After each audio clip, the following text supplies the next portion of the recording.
കേരള രാഷ്ട്രീയം വീണ്ടും ഒരു പൊളിറ്റിക്കൽ പോളറൈസേഷനിലേക്ക് കടക്കുകയാണെന്ന് തോന്നുന്ന വിധത്തിലുള്ള കാര്യങ്ങളാണ് ഈ അടുത്ത ദിവസങ്ങളിലെല്ലാം സംഭവിച്ചുകൊണ്ടിരിക്കുന്നത്. CPIM-ന്റെ ഒരു മുൻ MLA കോൺഗ്രസിൽ ചേർന്നു. കൊട്ടാരക്കര MLA ആയിരുന്ന ശ്രീമതി ഐഷ പോറ്റി, മറ്റൊരു മുൻ MLA രാജേന്ദ്രൻ ഇടുക്കിയില് അദ്ദേഹം BJP-യിലേക്ക് പോയി. ഇന്ത്യൻ കമ്മ്യൂണിസ്റ്റ് പാർട്ടി CPI-യുടെ ട്രേഡ് യൂണിയൻ സംഘടനയായ AITC-യുടെ ഇടുക്കി ജില്ലാ സെക്രട്ടറി BJP-യിൽ പോയിരിക്കുന്നു. SNDP-യും NSS വീണ്ടും യോജിക്കാൻ പോകുന്നു. ഇതെല്ലാം ഒരു രാഷ്ട്രീയ നിരീക്ഷണം നോക്കിക്കാണുമ്പോൾ കേരളത്തിൽ വീണ്ടും ഒരു പൊളിറ്റിക്കൽ പോളറൈസേഷൻ തുടക്കം കുറിച്ചിരിക്കുകയാണോ എന്ന് തോന്നുന്നു. അങ്ങനെയാണ് കാര്യങ്ങളെല്ലാം മുന്നോട്ട് പോയിക്കൊണ്ടിരിക്കുന്നത്. NSS-ഉം SNDP യൂണിയനും തമ്മിൽ യോജിക്കുന്നു എന്ന് പറയുമ്പോൾ ആ ആശയം ഇന്നലെയും തുടങ്ങിയതല്ല. ശ്രീ മന്നത്ത് പത്മനാഭൻ ജീവിച്ചിരുന്ന കാലഘട്ടത്തിൽ തന്നെ അന്നത്തെ SNDP യോഗം ജനറൽ സെക്രട്ടറി ആയിരുന്ന ശ്രീ ആർ ശങ്കർ, അദ്ദേഹം ഒന്ന് KPCC-യുടെ പ്രസിഡന്റും കൂടിയായിരുന്നു. അന്ന് ആർ ശങ്കറും ശ്രീ മന്നത്ത് പത്മനാഭനുമായിട്ടുള്ള രാഷ്ട്രീയ കൂടിയാലോചനയുടെ ഫലമായിട്ടാണ് മന്നത്ത് പത്മനാഭൻ ചെയർമാനും ശ്രീ ആർ ശങ്കർ ജനറൽ സെക്രട്ടറിയുമായിട്ട് ഹിന്ദു മഹാമണ്ഡലം രൂപീകരിക്കുന്നു. ആ യോജിപ്പ് കേരള രാഷ്ട്രീയത്തിലെ മുഖ്യധാര രാഷ്ട്രീയ കക്ഷികൾ ഭയത്തോടെയാണ് നോക്കിക്കണ്ടത്. ഭയത്തോടും സംശയത്തോടും ജിജ്ഞാസയോടും കൂടിയാണ് ആ കൂട്ടുകെട്ടിനെ നോക്കിക്കണ്ടത്. അവർ നിയമസഭാ തെരഞ്ഞെടുപ്പിൽ ഹിന്ദു മഹാസഭ പല നിയോജക മണ്ഡലങ്ങളിലും മത്സരിച്ചു. കൊട്ടാരക്കര നിയോജകമണ്ഡലത്തിൽ ശ്രീ ആർ ശങ്കറായിരുന്നു ഹിന്ദു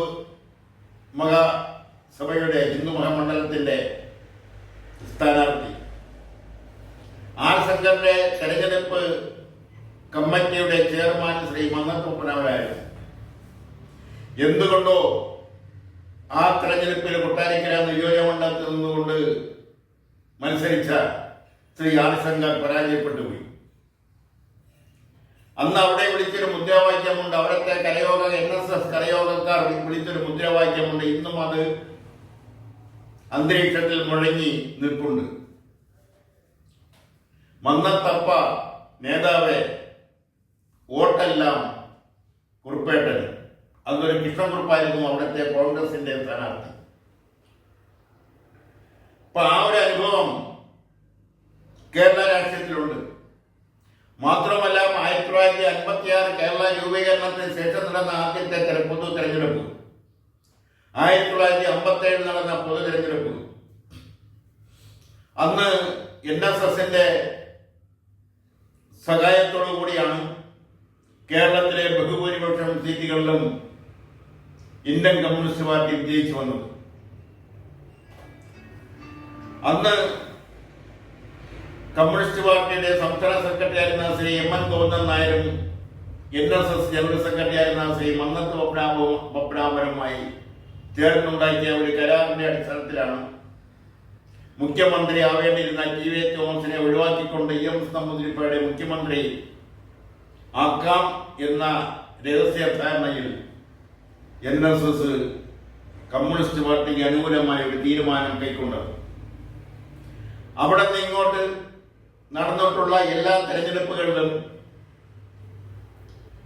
SNDP-യുടെയും NSS-ന്റെയും സഹായങ്ങൾ മാറിയും തിരിഞ്ഞും കമ്മ്യൂണിസ്റ്റ് പാർട്ടിക്കും കോൺഗ്രസിനും ലഭിച്ചിട്ടുണ്ട്. അത് ആ കാലഘട്ടത്തിൽ തന്നെയാണ് മുസ്ലിം ലീഗിനെ കോൺഗ്രസ് പാളയത്തിലേക്ക് കൊണ്ടുവരണമെന്ന് കോൺഗ്രസിനകത്തെ ഒരു പ്രബല വിഭാഗം ആവശ്യമുയർത്തിയത്. എന്നാൽ കോൺഗ്രസ് ഒരു ചത്തകുതിരയാണെന്ന് ജവഹർലാൽ നെഹ്റുവിന്റെ ആക്ഷേപം നിലനിൽക്കുകയാണ് കേരളത്തിലെ കോൺഗ്രസ് പ്രദേശ് കോൺഗ്രസിന്റെ കമ്മിറ്റി KPCCയിലെ ഒരു വിഭാഗം ആൾക്കാർ ലീഗിനെ കോൺഗ്രസിനോടൊപ്പം നിർത്തണമെന്ന അഭിപ്രായവുമായി മുന്നോട്ട് വന്നത്. അന്ന് KPCCയുടെ പ്രസിഡന്റായിരുന്ന ശ്രീ CK ഗോവിന്ദൻ നായർ ഈ ആഗ്രഹത്തെ അല്ലെങ്കിൽ ലീഗിനെ കോൺഗ്രസിനോടൊപ്പം നിർത്തണം എന്ന അഭിപ്രായത്തിന് എതിരായിരുന്നു. അന്ന് അദ്ദേഹം പറഞ്ഞത് ലീഗ് ചോദിക്കുന്ന 2 or 3 സീറ്റ് ഇപ്പോൾ കൊടുത്താൽ നാളെ അത് 3 സീറ്റ് എന്നുള്ള 6 സീറ്റാവും, 6 സീറ്റ് 12 സീറ്റാവും അവർ പിന്നെ ആവശ്യപ്പെടുക. അത് കോൺഗ്രസിനെ സംബന്ധിച്ചിടത്തോളം ഭാവിയിൽ വലിയൊരു ബാധ്യതയാവും. അത് ലീഗിന്റെ പല താല്പര്യങ്ങൾക്കും കോൺഗ്രസ് വഴങ്ങിക്കൊടുക്കേണ്ട സാഹചര്യം, രാഷ്ട്രീയ സാഹചര്യം ഊരിത്തിരിഞ്ഞ് വരാൻ സാധ്യതയുണ്ട്. അതുകൊണ്ട് ആ ഒരു കൂട്ടുകെട്ട വേണ്ട എന്ന് അന്നത്തെ KPCC പ്രസിഡന്റ് ശക്തമായ നിലപാട് എടുത്തതുകൊണ്ടാണ് അന്ന് ലീഗിനെ കോൺഗ്രസിന് അകറ്റി നിർത്തേണ്ടി വന്നത്. എന്നാൽ അത് 1967 ആയപ്പോഴേക്കും CPM-ന്റെ നേതൃത്വത്തിലുള്ള ഇടതുപക്ഷ ജനാധിപത്യ മുന്നണിയിൽ മുസ്ലിം ലീഗിനെ ഘടകകക്ഷിയായി കൊണ്ടുവരികയാണ് ചെയ്തത്. അങ്ങനെ അയിത്തം കൽപ്പിച്ച് മാറ്റി നിർത്തിയിരുന്ന മുസ്ലിം ലീഗിന് അന്തസ്സും അഭിമാനവും അംഗീകാരവും നൽകിയത് ഇടതുപക്ഷ മുന്നണിയാണ്. അവിടെ നിന്ന് ഇങ്ങോട്ട് മുസ്ലിം ലീഗ് പലപ്പോഴും ഏകദേശം 69 ആയപ്പോൾ EMS മന്ത്രിസഭയുടെ ഭാഗമായിരുന്ന മുസ്ലിം ലീഗ്, CPI എല്ലാം ആ മന്ത്രിസഭയെ മറിച്ചിട്ടുകൊണ്ടാണ് അച്യുതമേനോന്റെ നേതൃത്വത്തിലുള്ള മന്ത്രിസഭയിൽ മുസ്ലിം ലീഗും അംഗമായത്. അവിടെ നിന്ന് ഇങ്ങോട്ട് 2 മുന്നണികളിൽ മാറി മാറി NSSഉം SNDPയും സഹകരിച്ചിട്ടുണ്ട്, മുസ്ലിം ലീഗും സഹകരിച്ചിട്ടുണ്ട്. എന്നാൽ 69 ശേഷം ഇതുവരെയും ഇടയ്ക്ക് വന്ന അച്യുതമേനോൻ സർക്കാരിലൊക്കെ ഇങ്ങോട്ട് എടുത്തു നോക്കിയാൽ ഇപ്പോഴും കോൺഗ്രസിന്റെ ശീതളഛായയിലാണ് മുസ്ലിം ലീഗ് നിൽക്കുന്നത്. ഇതിനെ മുമ്പൊരിക്കൽ NSSഉം SNDPയും കൂടി യോജിച്ചുകൊണ്ട് അതൊരു വലിയ ഐക്യം കെട്ടിപ്പടുക്കുന്നതിന്റെ ഭാഗമായി തന്നെ രാഷ്ട്രീയത്തിലും അത്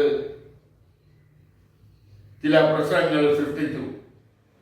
ശ്രീ വെള്ളാപ്പള്ളി നടേശനും ശ്രീ സുകുമാരൻ നായരും ചേർന്നുകൊണ്ട് ഒരു ഐക്യം ഉണ്ടാക്കുകയും അത് കരയോഗങ്ങളും SNDPയുടെ ശാഖകളും അത് ഏറ്റെടുക്കുകയും പല കരയോഗങ്ങളും പല SNDP ശാഖകളും ഒരുമിച്ച് പ്രവർത്തിക്കുന്ന ഒരു സാഹചര്യം സൃഷ്ടിക്കപ്പെടുകയും ചെയ്തു.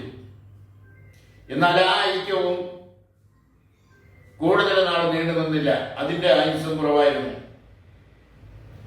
ഇപ്പോഴിതാ വീണ്ടും SNDP യോഗവും NSSഉം യോജിപ്പിന്റെ പാത വെട്ടിത്തുറന്നിരിക്കുന്നു. അവർ യോജിച്ചുള്ള പ്രവർത്തനങ്ങൾ തുടങ്ങാൻ പോകുന്നു. അത് ഇടതുപക്ഷ ജനാധിപത്യ മുന്നണിക്ക് അനുകൂലമായ രാഷ്ട്രീയ സാഹചര്യം സൃഷ്ടിക്കുന്നതിന് വേണ്ടിയാണ്. അല്ലെങ്കിൽ രാഷ്ട്രീയ സാഹചര്യം സൃഷ്ടിക്കും SNDP യോഗത്തിന്റെയും NSSന്റെയും ഐക്യം. ആ ഭയം കോൺഗ്രസിനുണ്ട്. കോൺഗ്രസിനോടൊപ്പം നിൽക്കുന്ന മറ്റു രാഷ്ട്രീയ കക്ഷികൾക്കുമുണ്ട്. ഇപ്പോൾ അതിന് തുടക്കം കുറിച്ചതാവട്ടെ CPM-ന്റെ കേന്ദ്ര കമ്മിറ്റി അംഗം ശ്രീ AK ബാലൻ. അദ്ദേഹം പറഞ്ഞത് കോൺഗ്രസ് ആണ് ഭരണത്തിൽ വരുന്നതെങ്കിൽ കേരളം ഭരിക്കുന്നത് ജമാഅത്ത് ഇസ്ലാമി ആയിരിക്കും. കേരളത്തിലെ ഭരണത്തിൽ സ്വാധീനം ചെലുത്താൻ ജമാഅത്ത് ഇസ്ലാമിക്ക് കഴിയും മുസ്ലിം ലീഗിലൂടെ എന്ന ഒരു പ്രസ്താവന, ആ പ്രസ്താവനയിൽ തൂങ്ങി നിന്നുകൊണ്ടാണ് ആരോപണങ്ങളും പ്രത്യാരോപണങ്ങളുമായി കോൺഗ്രസും CPM-ഉം അതുപോലുള്ള മറ്റു ചെറിയ കക്ഷികളുമെല്ലാം രംഗത്ത് വന്നത്. ഇപ്പോഴും ചെറുതും വലുതുമായ കോൺഗ്രസേതര കമ്മ്യൂണിസ്റ്റേതര പാർട്ടികൾ അത് അവിടെ വർഗീയ തെരഞ്ഞെടുപ്പ് വരുമ്പോൾ വർഗീയതയോ എനിക്കൊന്നും വലിയ പ്രാധാന്യമില്ല. എത്ര വർഗീയതയ്ക്കെതിരെ പ്രസംഗിക്കുമ്പോഴും എത്ര മതേതരത്വം ഉയർത്തിക്കാട്ടുകയും ചെയ്യുമ്പോഴും തെരഞ്ഞെടുപ്പ് അടുക്കുമ്പോൾ ഇവിടുത്തെ സമുദായ നേതാക്കളുടെ വീടുകളിലും മത നേതാക്കളുടെ വീടുകളിലുമെല്ലാം രാഷ്ട്രീയ ഭേദമന്യേ, ഇടതുപക്ഷ വലതുപക്ഷ ഭേദമന്യേ നേതാക്കൾ കയറിയിറങ്ങുന്നത് പതിവാണ്. ഇപ്രാവശ്യവും അത് പൂർവാധികം ഭംഗിയായി നടക്കുമെന്ന കാര്യത്തിൽ സംശയമാർക്കുമില്ല. കാര്യം സംഘടിത മതശക്തികള്, മതസംഘടനകള്, സംഘടിത സമുദായ സംഘടനകള് അവരെല്ലാം കേരള രാഷ്ട്രത്തെ സ്വാധീനിക്കാൻ തുടങ്ങിയിട്ട്, ഒരു പരിധിവരെ നിയന്ത്രിക്കാൻ തുടങ്ങിയിട്ട് കാലമേറെയായി. അത് ഇന്നും ഒരു വിധത്തിലല്ലെങ്കിൽ മറ്റൊരു വിധത്തിൽ തുടർന്നുകൊണ്ടേയിരിക്കുന്നു. വർഗീയത അത് ന്യൂനപക്ഷമായാലും ഭൂരിപക്ഷമായാലും വർഗീയത തന്നെയാണ്. വർഗീയതയെ എല്ലാ രംഗങ്ങളിൽ നിന്നും അകറ്റി നിർത്തണം എന്നുള്ള അസന്നിഗ്ധമായ ഒരു തീരുമാനം എടുക്കാൻ ഒരു രാഷ്ട്രീയ പാർട്ടിക്കും കഴിയുന്നില്ല എന്നുള്ളതാണ് വസ്തുത. ആ വസ്തുത ഇന്നും കേരള രാഷ്ട്രീയത്തെ ഒരു പരിധിവരെ മലിനപ്പെടുത്തുന്നു. പല തീരുമാനങ്ങളും ആരോഗ്യകരമായ തീരുമാനങ്ങൾ എടുക്കാൻ പലപ്പോഴും ഇത്തരം സാമുദായിക മത സംഘടനകളുടെ നിർബന്ധം അല്ലെങ്കിൽ അവരുടെ സ്വാധീനത്തിൽ വലഞ്ഞ് പല തീരുമാനങ്ങളും എടുക്കുന്നത് മാറ്റിവെക്കുകയോ എടുക്കാതിരിക്കുകയോ ചെയ്യുന്ന ഒരു രാഷ്ട്രീയ സാഹചര്യം അത് ഇടതുപക്ഷ ജനാധിപത്യ മുന്നണിക്ക് പലപ്പോഴും വന്ന് ഭവിക്കുന്നുണ്ട്. വലതുപക്ഷ മുന്നണിക്കും അത് പലപ്പോഴും വന്ന് ഭവിക്കുന്നുണ്ട്. അതിലൊന്നും വലിയ മാറ്റം വരുത്താൻ കഴിഞ്ഞിട്ടില്ല എന്നുള്ളതാണ് വസ്തുത. ഇപ്പോൾ NSSന്റെയും SNDPയുടെയും യോജിപ്പ്, ഈ യോജിപ്പ് രാഷ്ട്രത്തെ എങ്ങനെ സ്വാധീനിക്കുമെന്നും അത് ഏത് മുന്നണിക്കാണ് അനുകൂലമാകുന്നു എന്നുള്ളതും ഏത് മുന്നണിക്കാണ് എതിരാകുന്നത് എന്നുള്ളതും ഏത് മുന്നണിയുടെ വോട്ട് ബാങ്കാണ് ചോരുന്നത് എന്നുമുള്ള ഏകദേശ ധാരണ ഇപ്പോൾ തന്നെ രാഷ്ട്രീയ നിരീക്ഷകർക്ക് മാത്രമല്ല സാധാരണ ജനങ്ങൾക്കും അത് തിരിച്ചറിയാൻ കഴിഞ്ഞിട്ടുണ്ടോ എന്നുള്ളതാണ് വസ്തുത. അതുകൊണ്ടാണ് ഈ ഐക്യത്തെ ഇടതുപക്ഷവും